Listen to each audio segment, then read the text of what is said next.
Sir ఇక next అంశము parliament పైన జరిగినటువంటి దాడి అనాలా లేకపోతే దాన్ని దాడి లాంటిదే కాకపోతే కొంత దీని వెనకాల చాలా లార్జర్ కాన్స్పిరసీ ఉన్నట్టుగా కనబడుతోంది సార్. ఒక రకంగా కాన్స్పిరసీ అలా అంటే చిన్న చిన్న నిరసనలు చేయడం తప్పేం కాదు. నిరసనలు అనేవి ప్రజాస్వామ్య దేశంలో అది హక్కుగా కూడా పరిగణిస్తున్నారు చాలా వరకు. బట్ నా నిరసన ఏ ఎక్స్ట్రీమ్కి వెళ్తోంది, దేనికి ఎక్కడి వరకు దారితీస్తుంది అనేది చాలా కీలకమైంది. సో వాళ్ళు వాళ్ళ విషయం ఎంత గొప్పదైనా ఏమైనా కొన్ని ఛానల్స్లో కొన్ని వాటిలో చూస్తున్నాను నేను. యాక్చువల్లీ ఏదో వెబ్సైట్లోనో వాటిలోనో చూస్తున్నాను. సో ఆ దాడి చేసిన నీలం వాళ్ళందరూ కూడా భగత్ సింగ్ ఫాలోవర్స్ అని, భగత్ సింగ్ ఫేస్బుక్ పేజ్ నడుపుతున్నారని, సుభాష్ చంద్రబోస్ వాళ్ళని గ్లోరిఫై చేయడం. అంటే నా పాయింట్ ఏంటంటే భగత్ సింగ్ ఫాలోవర్సు, సుభాష్ చంద్రబోస్ ఫాలోవర్సు, వీళ్ళు ఫ్రీడమ్ ఫైటర్స్ని ఫాలో అయిన వాళ్ళు, అండ్ భగత్ సింగ్ గతంలో పార్లమెంట్ మీద అటాక్ చేశాడు. దాన్ని కలిపే ఒక ప్రయత్నం చేస్తున్నారు. అది నిజంగా దీన్ని ముమ్మాటికి మనం ఖండించాలి. యాజ్ ఎ నేషనలిస్ట్ నిజానికి చెప్తున్నాను, ఇట్లాంటి వాళ్ళని చాలా కఠినంగా శిక్షించాలి. నిరసనలు తెలపడం తప్పేం కాదు, బట్ పార్లమెంట్లోకి వెళ్ళి రక్కస్ క్రియేట్ చేయడం అనేది చాలా దుర్మార్గము, ఉన్మాదము. అంతేనా కదా? కరెక్ట్. నేను ఇన్ఫ్యాక్ట్ ఒక ఆర్టికల్ సర్చ్ చేస్తున్నాను నా ఫోన్లో, కానీ ఇప్పుడు అది కనిపించట్లేదు. కానీ అది 1974లో బహుశా అనుకుంటాను. ఇట్లనే పార్లమెంట్లో ఒక విజిటర్స్ గ్యాలరీ నుంచి ప్యాంప్లెట్లు పడేయడము, అక్కడి నుంచి స్లోగన్ షౌట్ చేయడం అన్నీ చేశారు. అది కాకుండా మనం చూసాం లోక్సభలో ఒక ఐ థింక్ 15 సంవత్సరాల ముందు ఒక మెంబర్ని పార్లమెంట్ నుంచి ఎక్స్పెల్ చేసినప్పుడు స్పీకర్ ఆయన్ని బయటకు తీసుకెళ్ళమన్నారు మార్షల్స్ దగ్గర. తీసుకెళ్తున్నప్పుడు గ్లాస్ డోర్ మీద కొట్టారు పాత పార్లమెంట్ హౌస్ది. గ్లాస్ డోర్ ఇరిగింది మొత్తం. ఆయన పాకెట్ నుంచి ఒక తుపాకీ బయటపడ్డది. ఆలోచించండి, పార్లమెంట్ అనేది okay there has been a failure, దాంట్లో డౌట్ లేదు. ఎందుకంటే ఎప్పుడు అంటారు, ఒక డిటర్మైన్ టెర్రరిస్ట్ వాడు నేను కావాలని చేస్తానంటే చేస్తాడు. ఎస్పెషల్లీ సూసైడ్ బాంబింగ్ లాంటి వాళ్ళు. మీ సూసైడ్ బాంబర్స్ని ఆపలేరు మీరు. You can try and prevent it అంటారు ఇంగ్లీష్లో. కరెక్ట్. అది ఇజ్రాయలీస్ నేర్చుకున్నారు చాలా మంచిగా. సో దానికోసం మన బూమ్ బ్యారియర్స్ కానివ్వండి మిగతాన్ని పెట్టుకున్నాం. కానీ ఈ జరిగిన దాంట్లో మల్టిపుల్ లెవెల్స్ ఆఫ్ ఫెయిలియర్స్ ఉన్నాయి. ఒక మనిషి రెక్కీ చేస్తున్నాడు. రెక్కీ అని ఇంగ్లీష్లో యూజ్ చేసేవాడు అంటే ముందు వచ్చి ఒకసారి మొత్తం చెక్ చేసుకుంటున్నాడు. నేను చేసే ముందు 2 నెలలు 3 నెలలు 6 నెలల ముందు వచ్చి చెక్ చేసుకుంటున్నాను, ఇక్కడ ఏమేమి సెక్యూరిటీ ఎట్లా ఉంటుంది, ఏ లెవెల్ ఎట్లా చెక్ చేస్తారు. దాంట్లో ఆయనకు తెలిసిపోయింది ఇక్కడ షూ చెక్ చేయట్లేదని చెప్పి. మనం యూఎస్లో కూడా యూనబాంబర్ అని ఒక ఆయన ఉండే, ఇట్లానే బాంబు షూత్లో పెట్టి తీసుకొచ్చి బాంబు పేల్చిండు. అది పెద్ద ఇష్యూ అయింది అప్పుడు. అండ్ ఈ was also sentence to I think life imprisonment. ఈ పరిస్థితులు ఎందుకు జరుగుతుందంటే మన ల్యాక్ సైడల్ అప్రోచ్. మీరు చూసుంటారు పార్లమెంట్ లోపల జరిగింది, ఒక ఎంపీలు కొంతమంది పట్టుకున్నారు, వాళ్ళని కొట్టారు, అంతా చేశారు. కానీ పార్లమెంట్ బయట ఆ నీలం అనే ఒక మహిళని తీసుకెళ్తున్న పోలీస్ ఆ లేడీని చూస్తే ఏదో పార్క్లో నడుస్తున్నట్టు తీసుకెళ్తుంది ఆమెని. సపోజ్ ఆమె దగ్గర she was wearing a belt, suicide belt, ఏమవుతుండే అప్పుడు? అదా ప్రొసీజర్ తీసుకెళ్ళి మీరు ఏదో రండి మన అందరు కలిసి నడుచుకుంటూ పోదామని చెప్పి అట్లా తీసుకెళ్తున్నారు. ఒక స్టాండర్డ్ ఆపరేటింగ్ ప్రొసీజర్స్ ఫాలో చేయలేదు. ఎందుకంటే మన దేశంలో ఏమవుతుందంటే సాయిగారు, ఎక్సెప్ట్ ఫర్ ఎస్పీజీ కానివ్వండి, నేషనల్ సెక్యూరిటీ గార్డ్ కానివ్వండి, ఇట్లాంటి ట్రైన్ ఫోర్సెస్ కాకుండా, మన దగ్గర ఉన్న ఆక్టోపస్ తెలంగాణలో ఇట్లాంటి ట్రైన్ ఫోర్సెస్ కాకుండా జనరల్గా ఒక పోలీస్ ఫోర్స్కి ఏమవుతుందంటే వారు 3 సంవత్సరాలు ట్రాఫిక్లో ఉంటాడు, 3 సంవత్సరాలు స్పెషల్ బ్రాంచ్లో ఉంటాడు, 3 సంవత్సరాలు ఇంకేదో లా అండ్ ఆర్డర్ డ్యూటీస్లో ఉంటాడు. ఇట్లా వాళ్ళు ట్రాన్స్ఫర్ చేస్తూ ఏమవుతుందంటే వాళ్ళకి ఎక్స్పర్టీస్ ఉండదు, క్రౌడ్ మేనేజ్మెంట్ ఎక్స్పర్టీస్ ఉండదు, టెర్రరిస్ట్ హ్యాండిల్ చేయడం ఎక్స్పర్టీస్ ఉండదు. న్యాచురల్లీ మనం చూసాం ఆ రోజు ఏదైనా జరగవచ్చు పార్లమెంట్ బయట. పార్లమెంట్ లోపల జరిగింది okay, there is a control on it. కానీ చాలామందికి ఇక్కడ తెలియదు. ఇప్పుడు ఇంత గొడవ నడుస్తుంది పార్లమెంట్లో, అమిత్ షా గారు స్టేట్మెంట్ ఇవ్వాలి అది ఇదని చెప్పి ఫస్ట్ స్టెప్ ప్రతాప్ సింహ పాస్ ఎట్లా ఇష్యూ చేశాడని మన అందరికి తెలుసు. సాయి గారు ఎమర్జెన్సీ కోటా కావాలన్నప్పుడు మనం వెళ్ళి ఏదైనా ఎంపీ ఎమ్మెల్యేని పట్టుకుని ఎమర్జెన్సీ కోటా తెప్పించుకుంటాం. అది వాళ్ళు ఇచ్చేస్తారు, అక్కడ బ్లాంక్గా సైన్ చేసి ఉంటుంది, పేరు ఫిల్ చేసి ఇచ్చేస్తారు. ఇది కూడా అంతే సంగతి. మీరు ఆధార్ కార్డు ఇవ్వగానే సపోజ్ కిషన్ రెడ్డి గారు మన కాన్స్టిట్యున్సీ ఎంపీ, ఆయన దగ్గర ఆయన ఆఫీస్కి వెళ్ళి ఆయన సెక్రటరీని కలిసి 2 సార్లు కలిసి ఆయన పర్సనల్గా మీకు తెలిసి ఉంటే పాస్ ఇచ్చేస్తాడు మీకు. అంతే. మీరు ఎవరు వెళ్తున్నారు, ఎందుకు వెళ్తున్నారు అని అడగరు. నా ఫ్రెండ్ కూడా వస్తున్నారండి, సాయి గారు వస్తున్నారు, ఆయన ఆధార్ కార్డు అంటే సరే అది కూడా ఎంటర్ చేసుకుంటారు. ఇప్పుడు చూడండి, ఇప్పటి నుంచి పాస్ ట్రై చేసి చూడండి, అప్పుడు తెలిసిపోతుంది. ఇప్పుడు చాలా కేర్ఫుల్ అయిపోతారు మళ్ళీ. కానీ అది కూడా 2 సంవత్సరాల తర్వాత మళ్ళీ డీలా పడిపోతుంది. మన కల్చర్ అది. సో మనం ఈ పాస్ ఇష్యూ చేసిన ఫస్ట్ ఫాల్ట్. ఓకే, ఆయన ఫాదర్ వచ్చి వాళ్ళ ఫ్రెండ్ అంటున్నారు, ప్రతాప్ సింగ్ మా ఫ్రెండ్ అంటున్నారు, ఆయన వచ్చి అడిగి మా కొడుకు పార్లమెంట్ చూడాలంటున్నాడు, కొత్త పార్లమెంట్ కొంచెం పాస్ ఇస్తారంటే ఎవరైనా ఇస్తారండి, తప్పులేదు దాంట్లో. కానీ ఇప్పుడు అయిపోయిన తర్వాత ఎందుకు ఇష్యూ చేశారంటే అదే రోజు ఒక 20 మంది పాస్ ఇష్యూ చేస్తుంటారు ఈ మిగతా ఎంపీలు. ఇట్లా చేస్తాడని ఎవరికి తెలియదు కదా, వాడేదో డెసిగ్నేటెడ్ టెర్రరిస్ట్ కాదు కదా, ప్రొఫైలింగ్ చేయలేదు కదా వాడిది. అదొకటి. Second, naturally he has to be question. Pratap సింహకి ఏమైనా ఇంకేమైనా కనెక్షన్ ఉందా, దీంతో పర్సనల్గా వాళ్ళ ఫ్యామిలీ ఫ్రెండ్స్ అంటున్నారు, తెలిసిన మనుషులు అంటున్నారు, ఓకే. సెకండ్, వీళ్ళు షౌట్ చేసిన స్లోగన్ సాయి గారు మీరు చూసుంటారు, జై భీమ్, భారత్ మాతా కీ జై, వందే మాతరం, తానాషాహీ నెయ్యి చలేగి.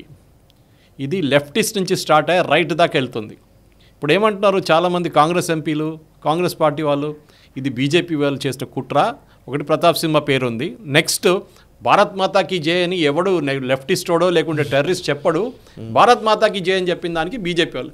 ఆమె స్లోగన్ కూడా చాలా క్లియర్గా షౌట్ చేసింది కావాలని చెప్పి. ఒకటే తానాషాహీ నెయ్యి చలేగి అంటే మళ్ళీ మనం చెప్పేస్తాం woke culture, leftist, JNU crowd అని. కానీ వందే మాత్రం తీసుకొచ్చారు. ఈ వందే మాత్రం కానీ భారత్ మాతాకి జై మీకు ఎక్కడ కనిపించలేదు ఫార్మర్స్ ప్రొటెస్ట్లో. కానీ మన దగ్గర సిఏ అజిటేషన్ నడిచినప్పుడు మీకు గుర్తుండు సాయి గారు, నేషనల్ ఫ్లాగ్ తీసుకొని దిగారు.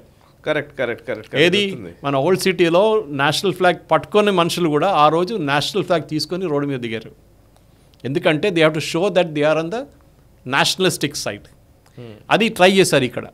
కానీ ఇక్కడ వీళ్ళ తప్పు ఎక్కడ వచ్చిందంటే, వీళ్ళు న్యాచురల్ వీళ్ళ బ్యాక్గ్రౌండ్ ఎవడైనా చెక్ చేస్తాడు. బ్యాక్గ్రౌండ్ చెక్ చేసినప్పుడు తెలిసిపోయింది, పాత ఫోటోలు ఎక్కడ పోవు, సోషల్ మీడియాలో కనిపిస్తూ ఉంటుంది, తెలిసిపోయింది ఫామ్ ప్రొటెస్ట్. కానీ ఈ కల్చర్ అంతా వచ్చేది, ఈ ప్రొటెస్ట్ కల్చర్ అని వచ్చేది ఎక్కడి నుంచి అంటే సాయి గారు, ఈ జేఎన్యూ నుంచి.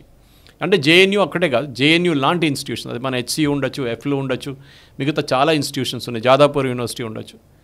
వీళ్ళు ఏం చేస్తారు, వీళ్ళకి ప్రొటెస్ట్ చేయడం అనేది వీళ్ళ దగ్గర ఫండమెంటల్ రైట్ అనుకుంటున్నారు. దాన్ని ఎంకరేజ్ చేయడానికి మన సుప్రీంకోర్టు కూడా ఉన్నారు.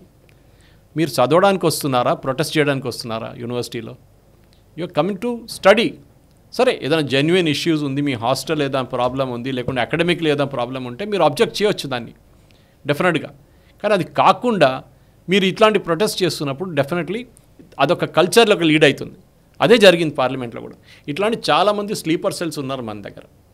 రేపు ఇది పార్లమెంట్లో జరిగింది, రేపు ఇంకెక్కడైనా జరగవచ్చు ప్రొటెస్ట్ అనేది. ఇంకా వైలెంట్ ప్రొటెస్ట్ కావచ్చు. Correct. It could have been pepper spray కాకుండా మిగతా ఏమైనా యూజ్ చేసి, లేకుంటే ఇంకేమైనా సైనైడ్ గన్ యూజ్ చేసి ఏం చేస్తారు మీరు? ఏం చేయలేరు. ఎందుకంటే you are encouraging this culture in your campuses. ఆ క్యాంపసెస్ నుంచి బ్రెయిన్ వాష్ చేసి బయటకు వస్తున్నారు. ఈ అబ్బాయి ఫస్ట్ మైసూర్ నుంచి వచ్చిన అబ్బాయి తీసుకున్నాం సాయి గారు, వాళ్ళ నాన్నగారు అంటున్నారు వాడు ఉద్యోగం చేయొద్దు అనుకున్నాడు, దానికోసారి తిరుగుతున్నాడు అట్లా అని. వీళ్ళేమంటారు పార్లమెంట్ వాళ్ళు, చూడండి ఆయనకి నా ఉద్యోగం రావట్లేదంట. ఆ అమ్మాయి ఇదేదో 5-6 క్వాలిఫికేషన్స్ ఉన్నాయి, ఆమెకు కూడా ఉద్యోగం. చెప్పండి, we have a problem with employment, not unemployment Sai గారు. మన దగ్గర ప్లంబర్ దొరకడు, ఒక కార్పెంటర్ దొరకడు, ఒక ఎలక్ట్రీషియన్ దొరకడు. ఇప్పుడు ట్రై చేసి చూడండి. కానీ మా సాఫ్ట్వేర్ ఇంజనీర్ అంటే లక్షల మంది దొరుకుతారు మీకు, because we're over produce certain areas. Okay, అది ఇంకో డిబేట్. అది లేరు. సో మీకు ఉద్యోగం అంటే వీళ్ళ డెఫినేషన్ ఆఫ్ ఉద్యోగం ఏంటంటే గవర్నమెంట్ ఉద్యోగం, ఇంకా ఏ ఉద్యోగం పనికిరాదు. She has got a BEd, she would have got a teachers job ఎక్కడైనా. జీతం సరిపోదు నాకు అంటారు. అప్పుడు ఎక్కడో ఏదో ఒక ఎక్స్క్యూజ్ ఉంటుంది. మీకు 36, 42, 2 ఏజ్ గ్రూప్ చెప్తున్నారు, కానీ మీకు ఉద్యోగం అనేది ఎందుకు లేదండి? I started my career as a waiter Sai గారు. ఇక్కడ ఐటీసీ బంజారా అనే హోటల్ ఉండే, నన్ను 1986లో I started as a waiter. అక్కడి నుంచి ఇక్కడ దాకా వచ్చాను నేను. ఎందుకంటే there is no job which is మన డిగ్నిటీ ఉంటుంది, డిగ్నిటీ ఆఫ్ లేబర్ అనేది. పైకి వచ్చాను అక్కడి నుంచి నేను. Within 3-4 years I climb the ladder. I became an assistant FNB in Taj in Bengaluru. కానీ నేను చెప్పేది ఏంటంటే, ఈ ఉద్యోగం అనేది వీళ్ళు గవర్నమెంట్ జాబ్తో ఈక్వేట్ చేసుకుంటున్నారు. ఉద్యోగం లేదని చెప్పి మీరు పార్లమెంట్ అటాక్ చేస్తే లక్షలాది మంది రేపు వస్తారండి అటాక్ చేయడానికి. You are actually encouraging all of to attack. అదే నా సొల్యూషన్ అండి. అందరికి ఉద్యోగం ఇవ్వకపోతే ఏదో ఒక్కడికి రాకుండా వాడు కూడా వస్తాడు రేపు, నాకు ఒక్కడికి ఇవ్వలేదని చెప్పేసి. అవును. ఈ కల్చర్ ఫస్ట్, ఈ వర్క్ కల్చర్, యూనివర్సిటీస్లో ఉన్న వర్క్ కల్చర్ మనం చూసాం. జేఎన్యూలో ఇదే డేట్ మీకు గుర్తుంది, అఫ్జల్ గురు గురించి కూడా అక్కడ జరిగిన అఫ్జల్ తేరే కాతిల్ జిందా హై, ఇది అక్కడ జరిగిన స్లోగన్ ఆ రోజు. తో ఈ స్లోగన్సే మళ్ళీ కల్చర్, అదే కల్చర్లో క్రియేట్ అయ్యి బయటకు వచ్చిన వాళ్ళు ఢిల్లీ రైట్స్ క్రియేట్ చేశారు. అక్కడ నేను మోదీ గవర్నమెంట్ తప్పుపడుతున్నా. ఆ రోజు ఏది మన రెడ్ ఫోర్ట్ మీద ఖాళిస్తానీ ఫ్లాగ్ ఎవరో తీసుకుని వాళ్ళని అక్కడే కాల్చి చంపితే ఒక మెసేజ్ వెళ్తుండే, that we're tough with you people అనేది.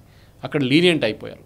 మళ్ళీ అది ఫైరింగ్ చేసి 20 మంది చచ్చిపోతే మళ్ళీ పెద్ద ప్రాబ్లం కాదా అని చెప్పేసి చేయాలండే. It is a political risk we're taking. కానీ మీరు ఆ రోజే మెసేజ్ ఇచ్చారంటే మీరు ఏం కావాలంటే చేసుకోండి, 6 నెలలు రోడ్ బ్లాక్ చేసుకోండి, మీతో ఏం కాదు అని చెప్పి దాన్ని సపోర్ట్ చేయడానికి మన సుప్రీంకోర్టు ఉన్నారు. అవును. How can you block road, national highway? మీరు నేను వెళ్ళి చేస్తే ఉండనిస్తారా అక్కడ నేషనల్ హైవే? మన బోన్పల్లి కడలి నేషనల్ హైవే మీద కూర్చుందాం మనం ప్రొటెస్ట్ మేము బ్లాక్ చేయబోతున్నామని చెప్పి ఏదో ఒక ఎక్స్క్యూజ్ చెప్పి మాకు ఉద్యోగం లేదని చెప్పేసి. ఈ వర్క్ కల్చర్ని కంట్రోల్ చేయడం అండ్ పేరెంట్స్ కూడా ఉంటుంది దీంట్లో. ఆలోచించండి, ఆ పేరెంట్స్ టెన్షన్ ఆలోచించండి.